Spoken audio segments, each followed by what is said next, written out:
Hello दोस्तों, मैं Tejkaran and welcome to the universe of derivation. तो आज हम समझने वाले हैं एक नया टॉपिक सेकंड लेसन का, जो कि है potential due to dipole in an uniform electric field पे। क्या है हमारा potential due to dipole in uniform electric field. तो इसका डेफिनेशन क्या होगा? The work done in moving a dipole from perpendicular to any direction. अगर एक डाइपोल है, इसे हम मूव कर रहे हैं, ये from perpendicular to any direction, ये परपेंडिकुलर डाइपोल है। इधर से हम अगर इसको इधर तक मूव कर रहे हैं, तो ये डिस्टेंस क्या होगा? Work done.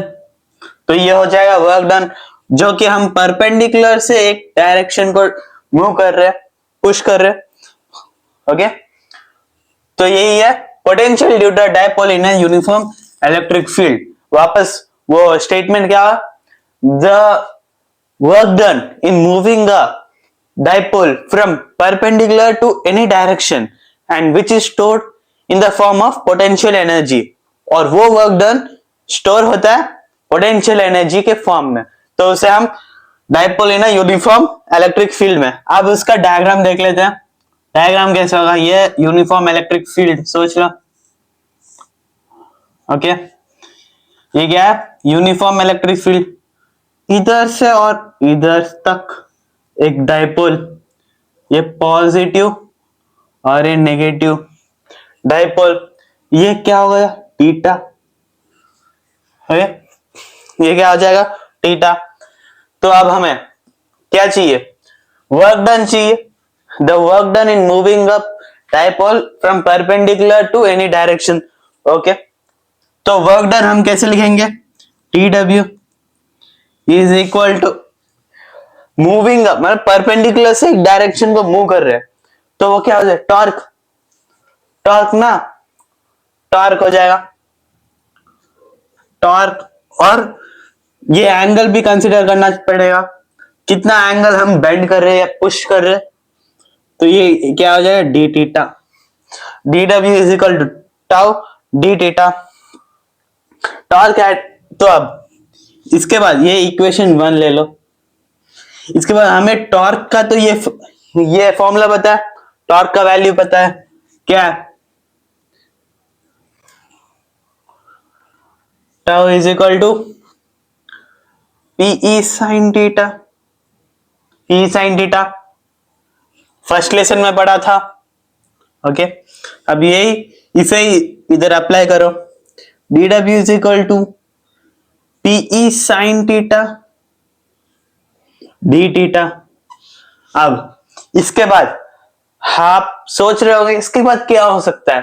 हमें पीई साइन थीटा का तो वैल्यू पता नहीं। तो अब हमें क्या चाहिए? अगर P E sine theta D theta का वैल्यू चाहिए, तो हम क्या लगाएंगे? इंटीग्रेशन। अब integrating on both sides, integrating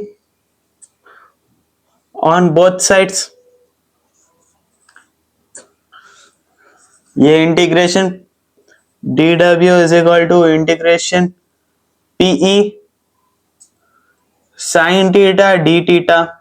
अगर इंटीग्रेशन लगाए तो इंटीग्रेशन डी डब्ल्यू का ये क्या हो जाएगा? वैल्यू। इसका वैल्यू क्या हो जाएगा? बस डब्ल्यू इज इक्वल टू, तो ये पीई कांस्टेंट है, कांस्टेंट को बाहर लेके आ जाओ। पी इंटीग्रेशन किधर से किधर तक? From 90 to theta. 90 टू एक थीटा एंगल हो गया। ये क्या?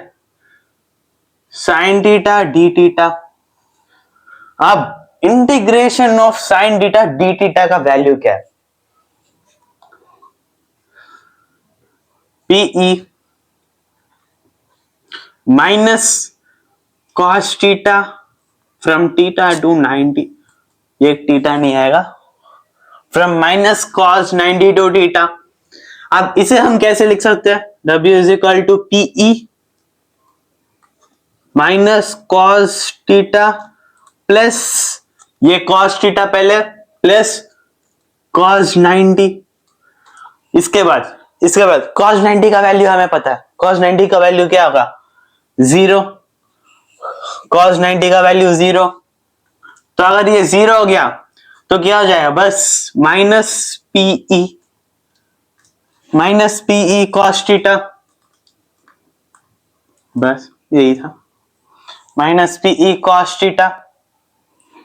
तो अब हमें पता है ये वर्क डन ना पोटेंशियल, हमें इधर पोटेंशियल एनर्जी पूछा है, इसलिए ये वर्क डन स्टोर होता है किस फॉर्म में? पोटेंशियल एनर्जी के फॉर्म में। तो U is equal to minus P E cos theta. अगर हमें वेक्टर फॉर्म में चाहिए, वेक्टर फॉर्म में भी देख सकते हैं, U is equal to P vector E vector minus, इधर माइनस आएगा, ये भूलो मत। आगे बस ये देख लो, इधर cos 90 का वैल्यू क्या होगा? cos 90 0। बस यही था, ये आएगा, ये एग्जाम में गारंटी आएगा, बोर्ड एग्जाम में के सेट में भी आएगा, मतलब ये फॉर्मूला अप्लाई करने का, ये लिख लो। इसके बाद हम दूसरा क्वेश्चन लिख लो।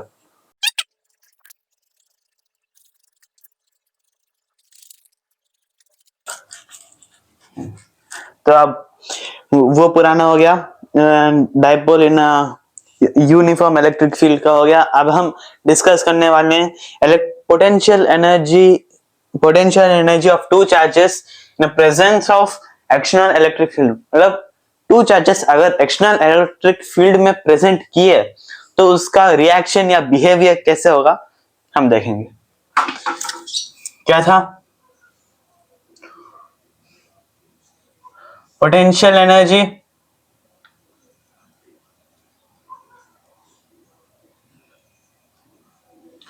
of two charges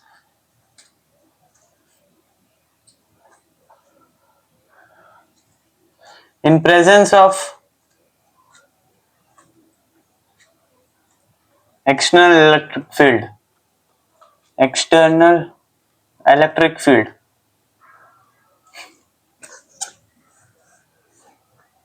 इसका डायग्राम कैसे होगा?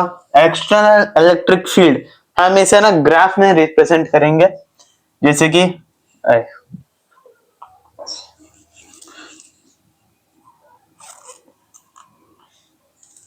हो गया ये y एक्सिस, ये x एक्सिस और ये 0। तो आप ये सोच लो ये दो चार्जेस है, क्योंकि क्वेश्चन में हमें दो चार्जेस दिया है, ये Q1 ले लो और ये Q2 ले लो, और 0 से इधर से इसको ज्वाइन कर लेते हैं इन दोनों को भी। तो O से सेंटर से Q1 तक का डिस्टेंस क्या होगा? R1। Q2 तक का डिस्टेंस क्या होगा? R2। और इन Q1 और Q2 के बीच का डिस्टेंस क्या होगा? R12 होगा। ओके, ये हुआ इसका डायग्राम। इसे थोड़ा शॉर्ट कर देते हैं, इसका डायग्राम ये हो गया। तो अब हमें क्या चाहिए? पोटेंशियल एनर्जी टू चार्जेस, मतलब कुछ नहीं है, ये क्या है? अगर वर्क डन, हमें पहले Q1 का वर्क डन लेना है और उसके बाद Q2 का वर्क डन लेना है, टोटल वर्क डन कैलकुलेट करना है। उसके बाद हमें पता है कि work done in potential energy of two charges in presence of external electric field is stored in the form of potential energy। Potential energy में कैसे स्टोर होता है हमें वो दिखाना है, बस सिंपल। तो पहले dW be the work done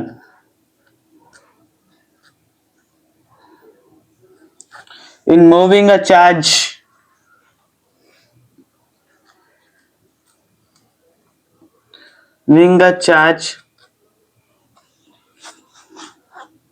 Q1 against electric field. ये इलेक्ट्रिक फील्ड है पूरा, अब इधर से इधर तक मूव हो रहा है, किसी इंफिनिटी पॉइंट से हमें इस पॉइंट तक लाए तो वर्क डन होगा कि नहीं होगा। तो इसका वर्क डन कैसे, Q W1 is equal to Q1V1, ये हो गया इक्वेशन 1, ये चार्ज 1 का वर्क डन है। अब क्या लेंगे, dWB द वर्क डन। अब हम चार्ज 2 का वर्क डन लेंगे, W2B the work done in moving a charge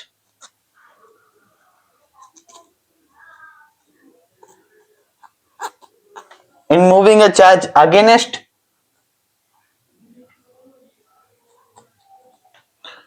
Q1 and electric field. अगर ये चार्ज है तो इसका भी इलेक्ट्रिक फील्ड पड़ रहा है और normal external electric field, Q1 का भी फोर्स Q2 के ऊपर अट्रैक्ट कर रहा है जो कि R12 है, और एक्सटर्नल इलेक्ट्रिक फील्ड का भी फोर्स इसके ऊपर पड़ रहा है जो कि इलेक्ट्रिक फील्ड है।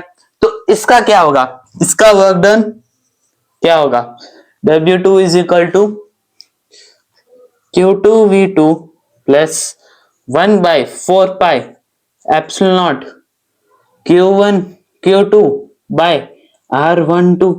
ये हो गया हमारा इक्वेशन 2। और ये इक्वेशन कैसा है, ये तुम ना potential energy of two charges in absence of electric field में तुम्हें पता चलेगा कि ये फॉर्म कैसा है। पहले एब्सेंस ऑफ इलेक्ट्रिक फील्ड पढ़ो, उसके बाद presence of external electric field पढ़ो, हो गया। अब क्या टोटल वर्क डन, हमें क्या W1 मिल गया, W2 भी मिल गया। अब टोटल वर्क डन क्या है, W is equal to W1 plus W2 is equal to W1 का क्या Q1V1 प्लस Q2V2 प्लस क्या 1/4 pi epsilon naught Q1 Q2 by R12, हो गया। बस यही हमारा work done in moving a charge Q1 and Q2 in external electric field. तो अब हमें पता है, we know that the work done in moving a two charges is stored in the form of potential energy, क्या stored in the form of potential energy। तो U is equal to क्या, same यही लिख लो, plus Q2V2 plus 1/4 pi epsilon naught Q1 Q2 by R12। ये हो गया हमारा फाइनल आंसर। अब इसके ऊपर क्वेश्चंस कैसे आएंगे ये तुम्हें मैं अगले वीडियो पे बताऊंगा, सेकेंड लेसन के एंडिंग में। मतलब लास्ट 3 वीडियोस न्यूमेरिकल्स के ऊपर डिपेंड होंगे। तो चलो ये पहले लिख लो, हो गया, पॉज करके लिख लो, हो गया। तो चलो अगला वीडियो हमारा होगा कैपेसिटर्स के बारे में, कैपेसिटर क्या है, कैसे काम करता है, और उसके ऊपर थोड़े डिराइवेशंस भी कर देंगे। उसके बाद हम जाएंगे न्यूमेरिकल्स के ऊपर। तो आज के लिए बस इतना ही, तो मिलते हैं अगले वीडियो पर।